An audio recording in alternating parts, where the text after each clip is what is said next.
찬송 370장을 찬양하며 5월 2일 토요일 새벽 기도회를 하나님 앞에 올려드리겠습니다.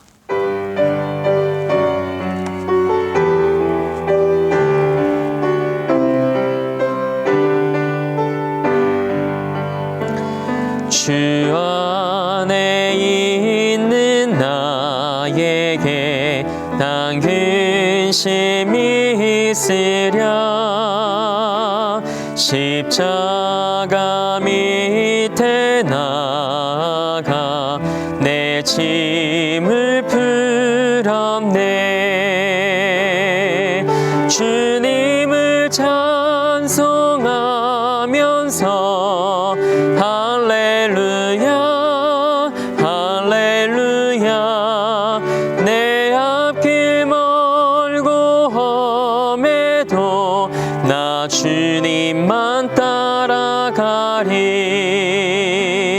그 두려움이 변하여 내 기도 되었고,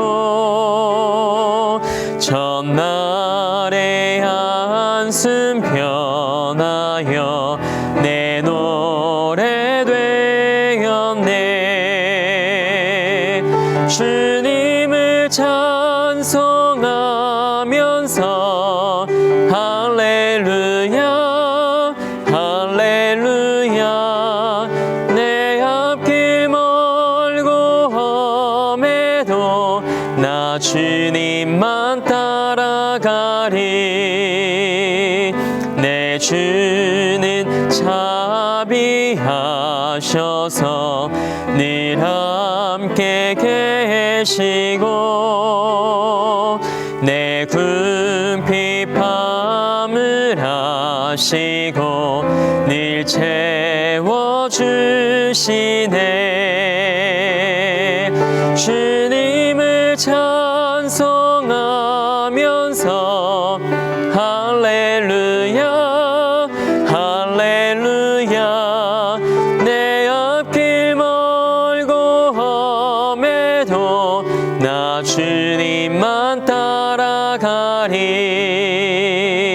내 주와 맺은 언약은 영불변하시니, 그 나라 가기까지는 늘 보호하시네.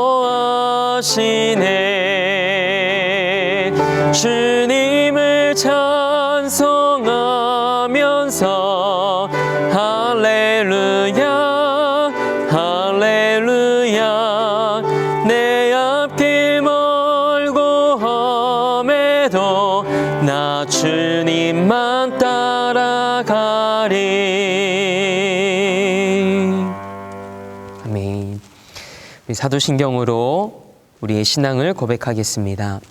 나는 전능하신 아버지 하나님, 천지의 창조주를 믿습니다.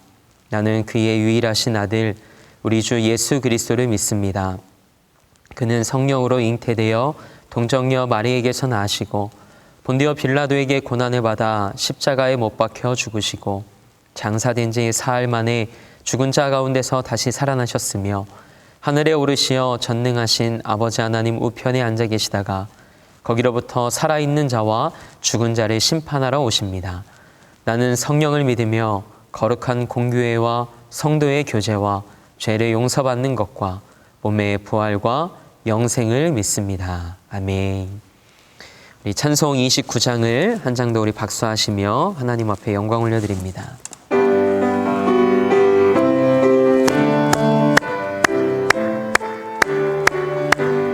성도여 다 함께 할렐루야 아멘. 주 찬양하여라 할렐루야 아멘. 주 보좌 앞에서 택하신 은혜를 다 찬송하여라 할렐루야 아멘. 만물을 열어라 할렐루야 아멘. 온 하늘을 열어라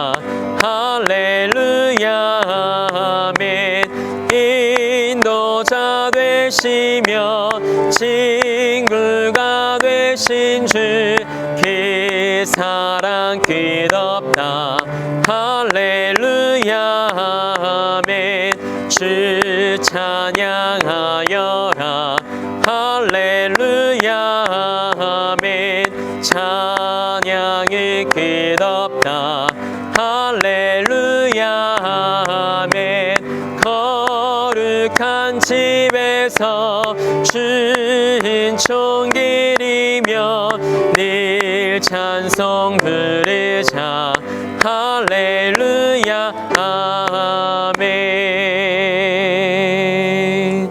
아멘. 오늘 우리에게 주신 하나님의 말씀은 에베소서 1장 4절과 5절 말씀입니다. 에베소서 1장 4절에서 5절에 기록된 말씀입니다. 하나님의 말씀을 받겠습니다 라고 고백한 후에 저와 여러분이 한 목소리로 합독하겠습니다. 하나님의 말씀을 받겠습니다. 곧 창세전에 그리스도 안에서 우리를 택하사 우리로 사랑 안에서 그 앞에 거룩하고 흠이 없게 하시려고 그 기쁘신 뜻대로 우리를 예정하사 예수 그리스도로 말미암아 자기의 아들들이 되게 하셨으니. 아멘. 아멘. 하나님의 말씀으로 새로운 하루를 여는 우리 사랑하는 성도님들에게 우리를 향한 하나님의 계획하심과 우리를 향한 하나님의 사랑이 얼마나 큰지를 깨닫게 되는 이 하루가 되길 주님의 이름으로 축복합니다. 오늘은 멈출 수 없는 찬양이라는 제목으로 하나님의 말씀을 함께 나누고자 합니다. 오늘 우리가 함께 읽은 말씀은 하나님께서 여러분과 저의 삶을 택하시고 계획하심을 찬송하는 영광송의 한 부분입니다. 바울은 3절에서 하나님께 속한 모든 신령한 복을 주신 하나님을 찬송합니다. 그렇다면 우리가 그리스도 안에서 얻은 이 신령한 복은 무엇일까요? 그것은 영원한 생명입니다. 우리는 예수 그리스도 안에서 참된 복을 받았습니다. 본질적으로 성도가 받은 가장 신령한 복은 우리에게 주신 구원입니다. 성도는 예수님을 통해 영생을 얻고 하나님의 자녀가 되는 특권을 누리게 된 자입니다. 그렇게 믿고 이 땅을 살아가시는 줄 믿습니다. 돈의 가치를 모르는 아이들에게는 그 돈은 그저 종이에 불과합니다. 그래서 5만 원권 한 장보다 만 원권 3장이 아이들에게는 더 큰 행복입니다. 1,000원권 한 장보다 100원짜리 동전 7개가 아이들에게는 더 큰 기쁨이죠. 우리의 삶이 그렇습니다. 하나님께서는 우리를 그분의 기쁘신 뜻을 위해 택하시고 이 땅에 보내셨다고 성경은 우리에게 말하고 있습니다. 그리고 그분의 자녀가 되게 하셨습니다.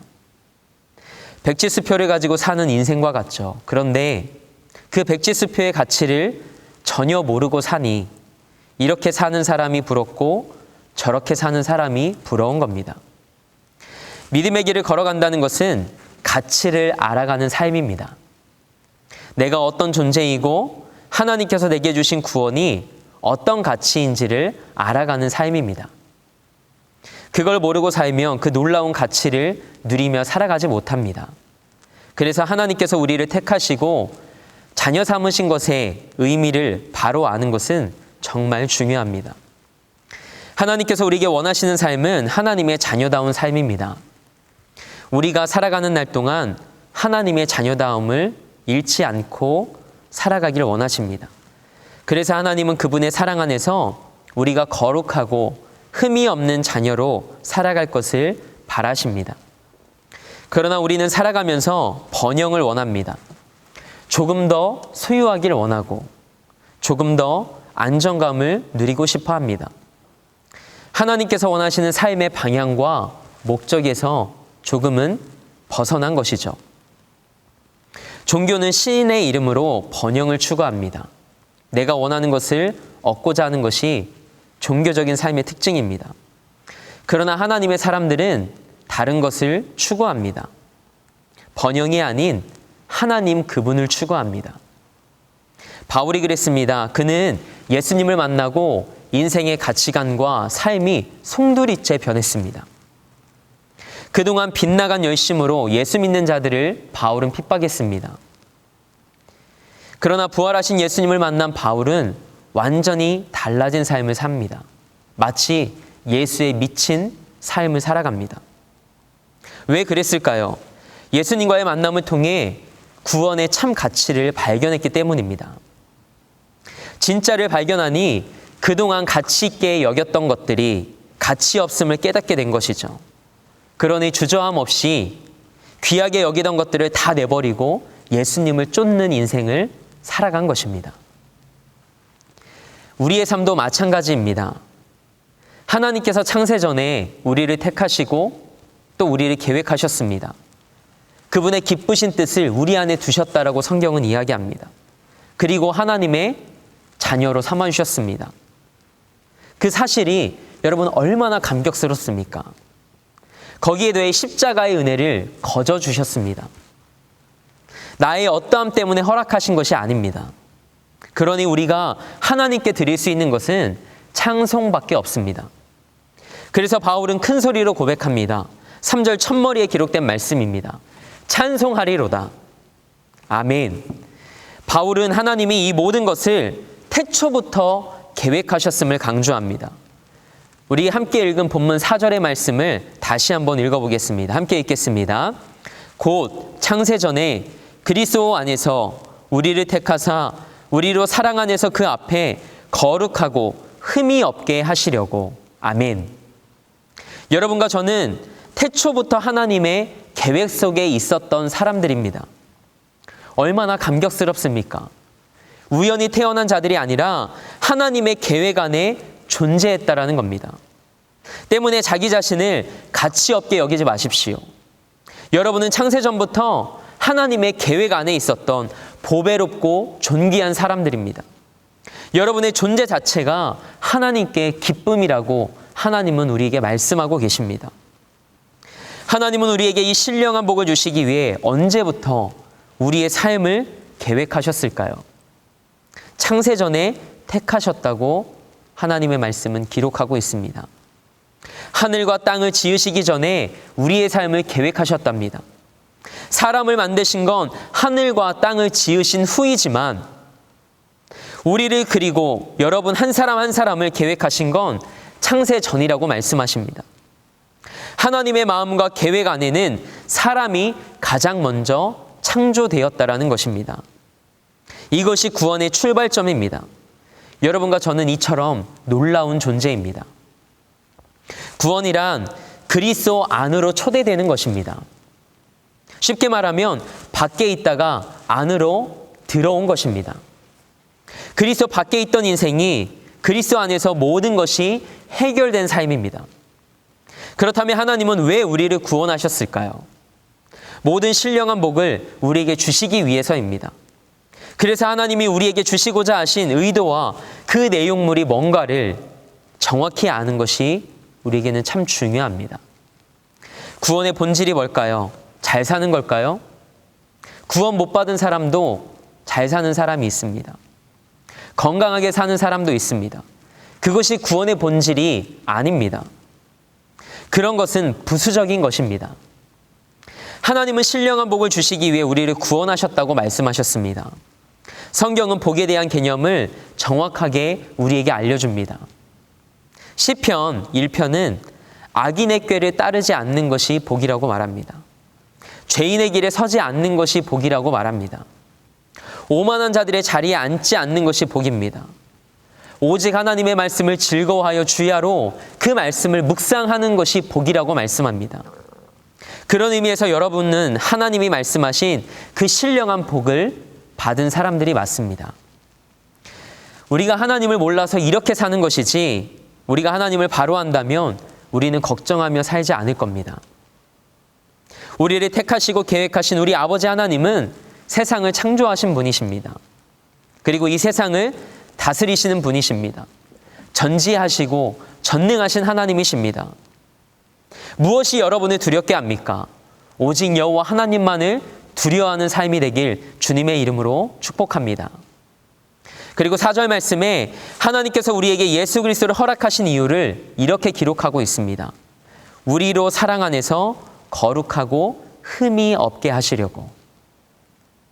하나님께서 우리를 사랑하셔서 창세전에 택하셨고 우리를 사랑하시기에 거룩하게 하시고 흠이 없게 하시려 했답니다. 이처럼 하나님의 사랑은 우리를 깨끗하게 하고 우리를 온전하게 합니다. 여러분의 자녀가 초등학교 입학 전에 흙투성이가 돼서 집에 들어왔다고 가정을 해보겠습니다. 지저분하다고 밖으로 나가라고 할 부모가 있겠습니까? 여러분의 표정을 보니 왠지 그런 것 같습니다. 그런 부모는 없습니다. 구석구석 깨끗하게 씻어줍니다. 하나님도 죄투성이인 우리의 삶을 사랑하셔서 깨끗하고 거룩하게 하시고 흠이 없게 하시겠다고 말씀하십니다. 그렇게 여러분과 저의 삶을 애지중지하신다라고 말씀하십니다. 이것이 하나님이 우리를 택하신 이유입니다. 5절 말씀입니다. 우리 5절 말씀을 함께 읽겠습니다. 그 기쁘신 뜻대로 우리를 예정하사 예수 그리스도로 말미암아 자기의 아들들이 되게 하셨으니. 아멘. 하나님이 그분의 기쁘신 뜻 안에서 우리를 계획하셨음을 기록하고 있습니다. 다시 말해 우리가 하나님의 양자된 것이 그분의 사랑 안에서 이루어진 것임을 강조하고 있습니다. 하나님이 우리를 자녀 삼으신 이유는 단 한 가지입니다. 사랑하기 때문입니다. 하나님이 그리스도로 말미암아 우리를 자녀 삼으셨습니다. 가슴 벅차지 않으십니까? 이 넓고 넓은 우주 가운데 수많은 별들이 있지만 그 별들 가운데 이 지구에서 무려 70억이 넘는 인구 가운데 하나님은 우리를 생각하시고 우리를 기억하셔서 나를 위해 하나님은 모든 것을 내어주셨다라고 말씀하십니다. 하나님은 우리를 만드실 때 공장에서 찍어내듯이 우리의 삶을 만드시지 않으셨습니다. 아주 특별한 계획을 가지고 여러분 한 사람 한 사람을 만드셨다고 성경은 우리에게 말합니다. 이것이 우리를 향한 하나님의 계획하심입니다. 하나님은 그분의 기쁘신 뜻대로 우리를 계획하셨습니다. 저는 청소년 사역을 감당하고 있습니다. 제가 살아온 세대와 또 다르기에 정말 쉽지 않습니다. 그런데 청소년 사역을 하면서 힘이 날 때가 있습니다.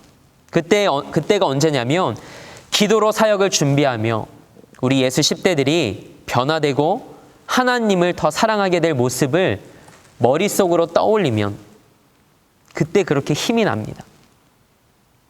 하나님도 이 땅에서 살아갈 우리의 삶을 계획하셨을 때 아마도 이와 같은 마음이셨을 것 같습니다. 그래서 그분의 기쁘신 뜻대로 우리를 계획하셨습니다. 말씀을 준비하면서도 마찬가지입니다.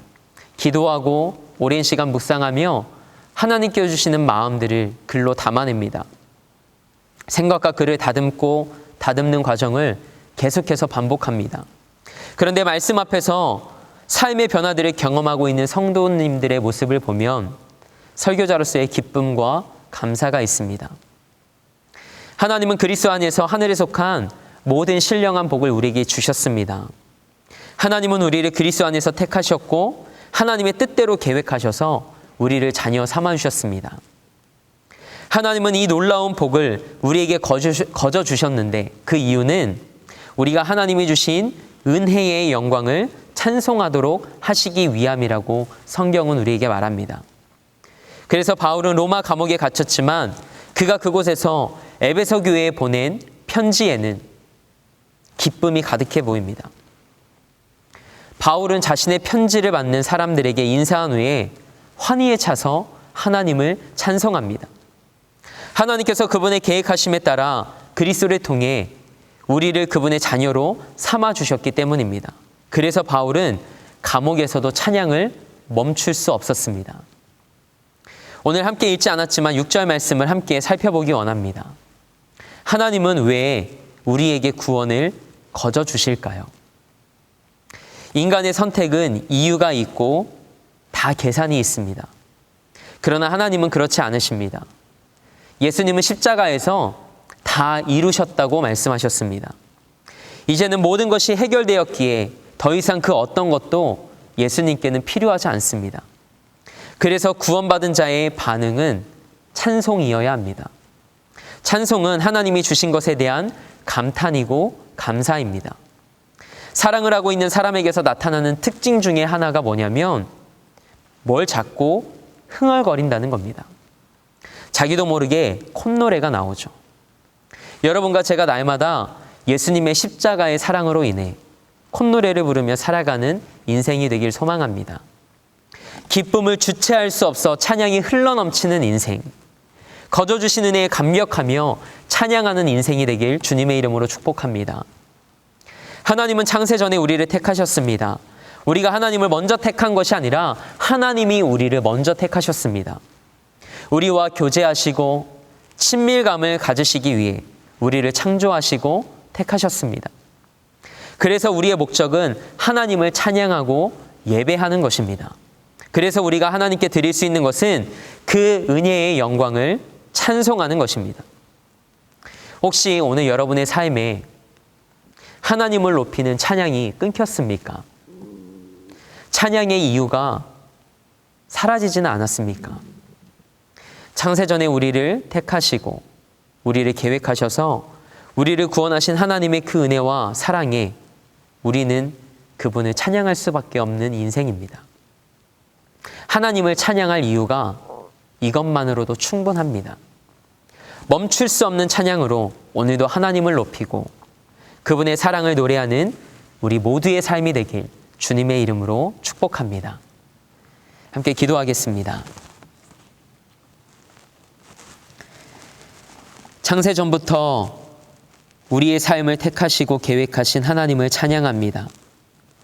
말로는 늘 그렇게 고백하지만 오늘 말씀을 통해 다시 한번 우리를 향한 하나님의 마음과 그 사랑을 경험케 하시니 감사합니다. 이 땅을 살아가며 하나님께서 내 삶을 선택하셨고 계획하셨으며 이끄신다는 것에 대한 확신 속에 나라는 존재의 소중함을 새삼 깨닫습니다. 그리스도 안에서 우리를 택하사 예수 그리스도로 말미암아 우리를 하나님의 자녀 삼아주시니 감사합니다. 이제는 거룩하고 흠이 없는 하나님의 백성으로 하나님이 주신 은혜의 영광을 찬송하는 삶을 살아가게 하옵소서. 우리 삶에 사라진 찬송을 회복하게 하시고 구원받은 자답게 책임과 사명을 감당하며 살아가는 우리 삶이 되게 하옵소서. 무엇보다 이제는 우리 주 예수 그리스도의 사랑 안에서 충만한 기쁨 가운데 살아가는 삶이 되길 소망하오니 매일의 삶에서 살아계신 예수님을 만나는 은혜를 허락하옵소서. 오늘도 하나님의 말씀으로 이 하루를 시작합니다. 말씀 위에 우리의 삶을 세우시사 말씀의 능력과 확신 가운데 서게 하옵소서. 또한 나라와 민족 그리고 열방이 여전히 힘든 시간 속을 걷고 있습니다.